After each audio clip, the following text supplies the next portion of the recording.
প্রিয় দর্শক, দেশ ও দেশের বাড়ি থেকে যে যেখান থেকে দেখছেন এনপিএস নিউজ টেলিভিশনের ভিডিও ফুটেজ দেখাচ্ছে। এখানে হচ্ছে সেই খাস জায়গা আব্দুর রাজ্জাক। এখানে কিন্তু 57 শতক জমি খাস সম্পত্তি দখল করে বাড়ি করেছে। কুলিয়ার একেবারে নদীর সাইডই সেই দৃশ্য দেখাচ্ছি, সাথে সাথে রাজ্জাকের ছবিও দেখানোর চেষ্টা করছি। দেখেন রাজ্জাক কিন্তু এখানে কিন্তু 57 শতক জমি অবৈধভাবে দখল করেছে যে আব্দুর রাজ্জাক। সেই রাজ্জাক কিন্তু ফুটেজের মাধ্যমে দেখা যাচ্ছে এখানে ইনি কিন্তু দখল করেছে এবং সরকারি গাছও এখানে কাটা হয়েছে। 57 শতক সম্পত্তি, সেই দৃশ্য আপনাদেরকে দেখানোর চেষ্টা করছি। প্রিয় দর্শক, আপনারা দেখেন রাজ্জাকের ছবিটা কিন্তু আপনাদেরকে দেখানোর চেষ্টা করছি, সেই রাজ্জাক। জি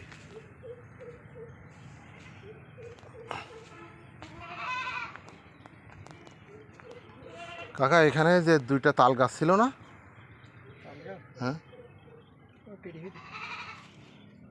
মানে দুইটা কেটে কাটা তাল গাছ ফেলানো ছিল না?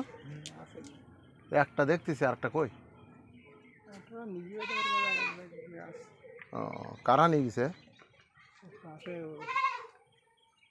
নাম কি পাশে?